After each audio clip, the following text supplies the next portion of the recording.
Bienvenidos y bienvenidas a las pantallas de UMAC TV. En esta ocasión estamos aquí para hablar de psicología en tiempos de incertidumbre, que es el nombre que ha recibido el 17º Congreso de Psicología organizado por las escuelas de psicología de las universidades del Estado de Chile reunidas en el consorcio CUECH. En esta ocasión estamos aquí para conversar con uno de los invitados importantes que tiene este encuentro. Me refiero a el psicólogo Héctor Madrid Cabezas. ¿Cómo estás, Héctor? Muy bien, muchas gracias por la invitación. Héctor es psicólogo, doctor en psicología del trabajo y las organizaciones, profesor asociado de la Escuela de Negocios de la Universidad Adolfo Ibáñez y vino a hablar acerca de la ciencia de los afectos en las organizaciones, el presente y el futuro. Héctor, en el sitio de la Sociedad Científica de Psicología de Chile, declaras que te dedicas al estudio de la psicología y el comportamiento organizacional, especialmente en relación con los antecedentes y consecuencias de las emociones, la creatividad y la innovación en contextos de trabajo. ¿Por qué te interesó ese tema en particular dentro de la psicología? Y una pregunta muy interesante porque a veces no se conoce, pero los que nos dedicamos a la investigación, a la ciencia, y nuestros temas muchas veces están movilizados por experiencias personales, es decir, que se alinean con lo que nosotros estudiamos. Entonces, eso es lo que nos mueve. Y en el caso mío, yo cuando me estaba formando como investigador muy tempranamente en mi formación de pregrado, me tocó trabajar en un equipo de investigación en el cual habían condiciones muy adversas de trabajo, muy difíciles, y en donde vivencié así como directamente la emocionalidad de lo que es trabajar en equipo y también el rol que los líderes tienen respecto de esa emocionalidad y cómo eso afecta en tu forma de pensar y en tu forma de actuar. Entonces eso me generó mucho interés y cuando decidí hacer mis estudios de posgrado y de doctorado dije, bueno, esto es algo que quiero conocer y estudiar por los años que vienen y cuando uno hace un doctorado lo que está haciendo es que 4 o 5 años de su vida se está dedicando a estudiar en profundidad un tema que es de todo el interés. Entonces, por ahí parte mi motivación. Y la realidad, digamos, anímica o emotiva dentro de ese espacio laboral, ¿cuál era para ti en particular? O sea, yo lo estaba pasando mal. O sea, estaba teniendo una experiencia negativa en ese equipo de trabajo. Entonces, por ejemplo, yo me di cuenta de que producto de ese estado de ánimo que yo tenía, ya dejaba de compartir mis ideas, mis puntos de vista, las cosas como yo veía el trabajo. Y hoy día, bueno, nosotros sabemos que el silencio dentro de los equipos es muy dañino tanto para la organización en sí misma, es decir, que se pierde como todo ese potencial que tú tienes de proponer cosas, pero también es muy dañino para el trabajador, porque en el fondo para nosotros las personas, los seres humanos, la agencia y esta posibilidad de tener como una posición activa en el lugar de trabajo es muy importante y cuando eso se ve asfixiado por diversas razones es una fuente de malestar e incluso puede llegar a ser una fuente de desorden psicológico, si es que eso es muy extremo. Ahora, ¿en qué medida nuestras emociones permean nuestro ser funcional en el trabajo, considerando esta cultura institucional y corporativa que tienen los espacios donde en general las personas que nos empleamos nos movemos? Bueno, la psicología organizacional se ha dedicado principalmente, o la psicología del trabajo tiene un fuerte enfoque en lo que es el trabajo en las organizaciones. O sea, hay otra forma de trabajo, no es la única forma de trabajar en una empresa y como tú muy bien describes, esto es como la psicología, comillas, de los empleados, ¿no? De las personas que deciden ir a contratarse a una organización.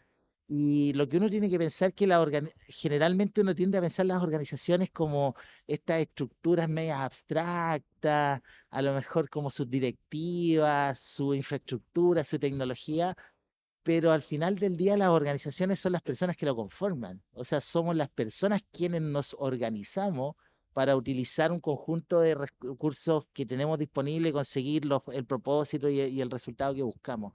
Entonces se produce como toda esta lógica de que el hecho de organizarnos en sistemas de trabajo con estructuras, ¿cierto? Con roles, con funciones, va teniendo un impacto en la forma en que nosotros pensamos, reaccionamos afectivamente y también actuamos, que la expectativa es que eso haya un alineamiento para que todas las partes se vean beneficiadas. O sea, generalmente cuando las personas piensan en un negocio, en una organización, en una compañía, están pensando como en esta variable de cómo hacer que estos negocios sean más productivos.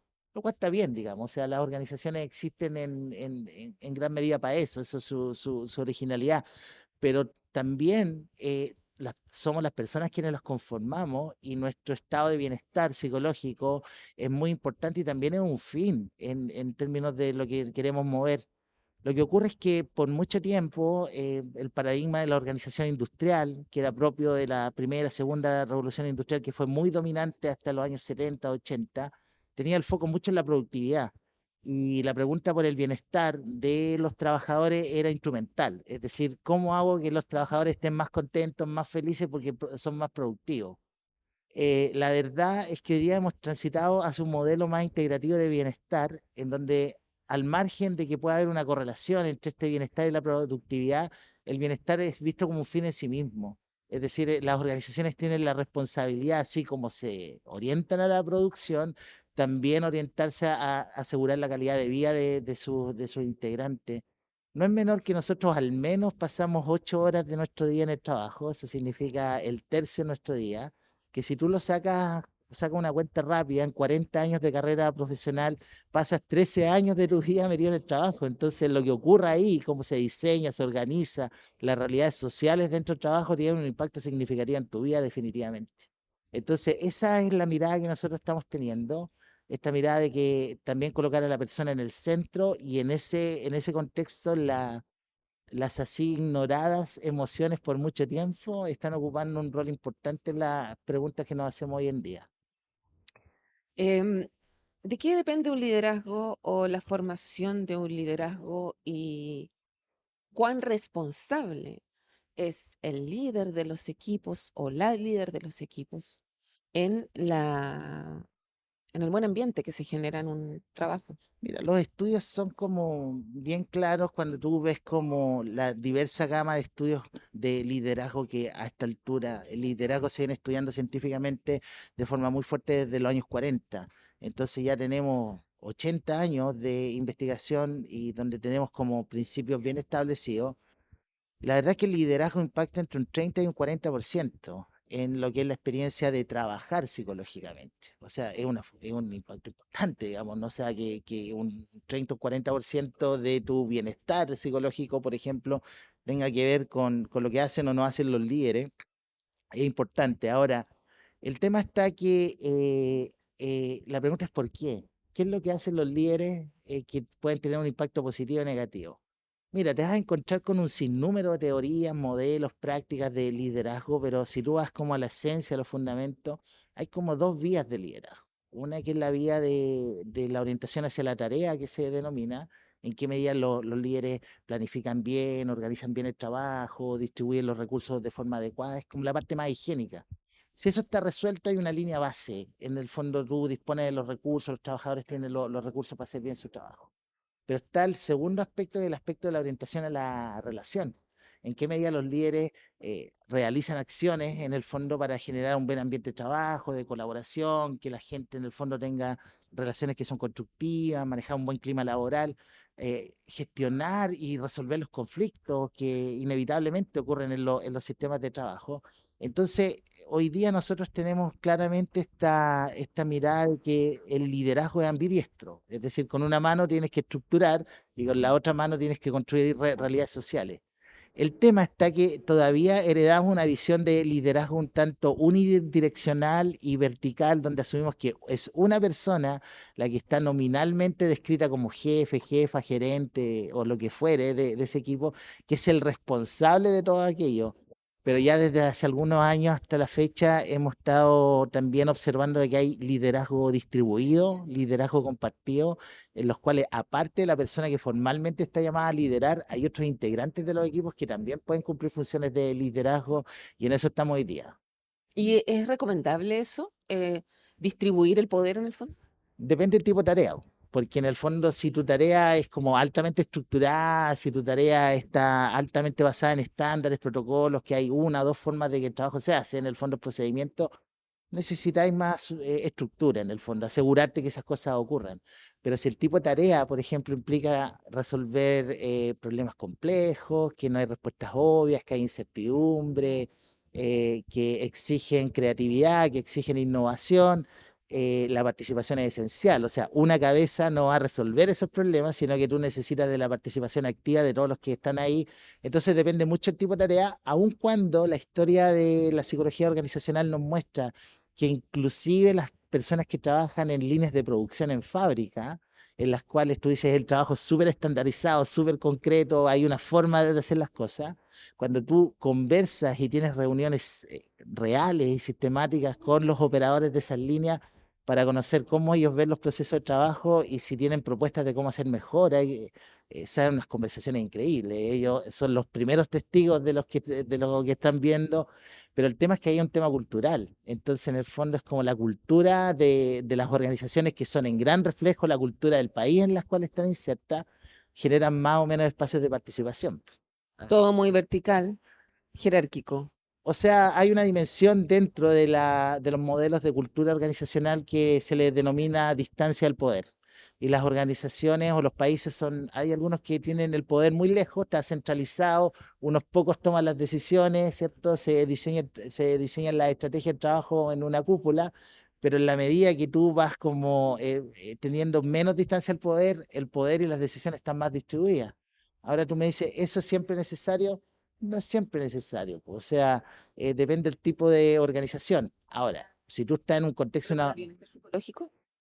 es que eso es interesante porque resulta que el bienestar psicológico se tiende a asociar mucho con esta idea como de una apertura grande, pero para el bienestar psicológico las personas también necesitamos cierto grado de orientación y de dirección. Nosotros no tenemos resuelto todos los problemas y también nos sirve tener personas que nos guíen, nos orienten, nos den algún tipo de recomendación o que nos ayuden a resolver el trabajo. Entonces, la verdad es que el tema del bienestar psicológico tiene que ser un equilibrio entre ambas cosas. Ciertamente, cuando uno tiende a pensar en términos binarios, ¿ah? Es como lo totalmente jerárquico a lo totalmente participativo, pero esto es un continuo, o sea, tenemos una realidad en donde hay matices, hay una gama de colores en la cual uno tiene que identificar esta realidad. La cultura chilena está descrita como con alta distancia de poder todavía, o sea, todavía es muy estructurada, todavía es muy jerárquica, pero el cambio cultural depende mucho de la economía, del momento económico histórico que tú estás viviendo. Porque cuando tú tienes una economía basada en lo que son los procesos, solo por poner un ejemplo, la explotación de los recursos naturales es un ámbito de explotación de procedimientos. Obviamente hay un llamado a la innovación y todo, pero lo que es exitoso ahí en una producción, en una forestal, en una minera, tiene que ver mucho con esto de definir procesos y asegurarse que eso ocurra, pero nosotros también estamos transitando desde la organización y la sociedad industrial hacia la organización del conocimiento. ¿Y qué significa eso? De que ya no basta con la explotación de las capacidades que tenemos, sino que también tenemos que explorar nuevos mundos.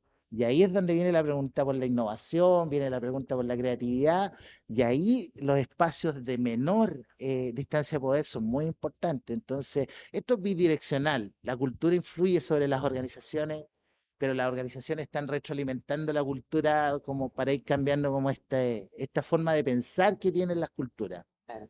En un sistema complejo, por O supuesto, sea, donde todo se obviamente, interrelaciona con todo. esto es un fenómeno multivariado, o Mm. sea, no es una sola variable que explica todo, es un sistema.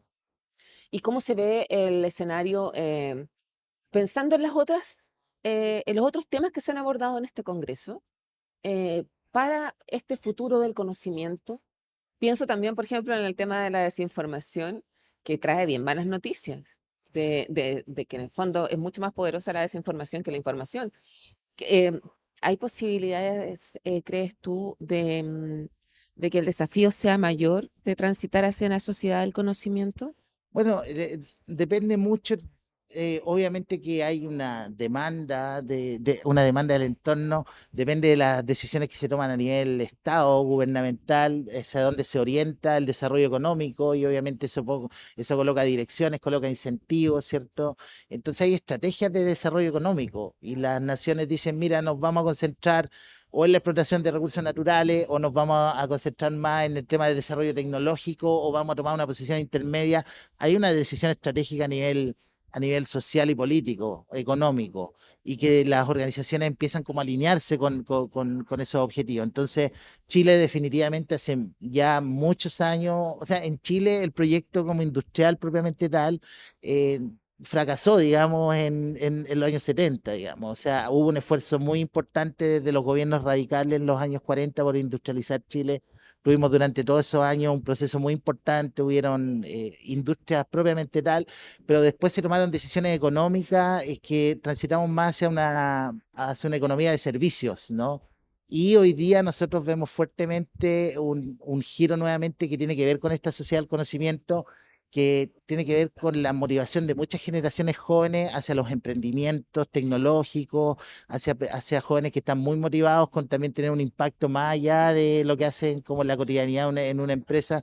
Entonces hay un cambio cultural, pero como todo cambio cultural es un proceso lento, o sea, uno no está observando cómo ocurren los cambios hasta que hay un salto cualitativo, ¿no? Es como esta metáfora de que uno cuando ve una flor cerrada se da cuenta simplemente que hubo un proceso cuando ya está abierta, digamos. Entonces, como uno no va viendo ese cambio, y lo que bueno, nosotros nos tratamos de conectar y de identificar y de describir es parte de ese proceso. Hay un cambio valórico importante. Cuando las naciones llegan a ciertos niveles de riqueza material, empiezan a tener, la sociedad empieza a tener preguntas postmateriales, es decir, ¿qué hay más allá de generar riqueza económica? Y esos valores postmateriales tienen que ver con la relación con el medio ambiente, la ecología, tienen que ver como el valor de la diversidad, tiene que ver con la importancia de la democracia, de la participación ciudadana, ¿cierto? Entonces, es que en escenarios muy materialistas, muchas de estas cosas se postergan. El impacto en el entorno no es una pregunta tan relevante, ¿no? Por ejemplo, hoy en día tú tienes una generación nueva con una estructura, una matriz valórica que es distinta, producto que le ha tocado vivir en un momento histórico de mayor riqueza y que por lo tanto hay preguntas que son esenciales que movilizan su actuar.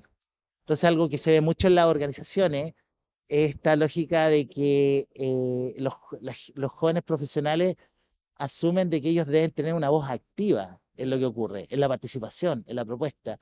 Y eso choca de frente con sistemas de gestión, administración, que todavía están permeados por trazas que quedan de nuestra cultura más antigua, que es más vertical y todo eso, y se generan tensiones.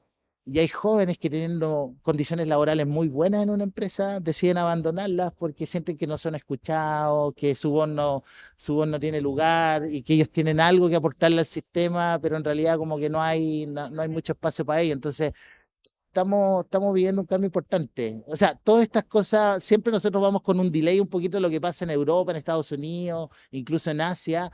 Estas cosas ya vienen como de los años 70 más o menos en esas culturas y hoy día nosotros ya estamos como adhiriendo y sumándonos como a ese movimiento, ¿no? En medio de la incertidumbre. Muchas Con gracias. todo lo que eso significa. Muchas gracias, Héctor, por esta conversación muy interesante. Muchas gracias a ustedes por la invitación. Siempre es un gusto poder compartir lo que uno se dedica a estudiar y tratar de comprender un poco mejor el mundo y entregar una visión para discusión, en el fondo, no verdades determinantes. Exacto. Porque tampoco sabemos si estamos en lo postmaterial. En una de esas, rápidamente volvemos a lo prematerial, O sea, ojalá que no, digamos, pero porque la vida no es lineal tampoco. no, pues tiene ciertos grados de recursividad también. Eso. Bueno, y gracias a ustedes también por seguir este tipo de conversaciones que tenemos aquí, solo aquí, en UMAC TV. Hasta la próxima.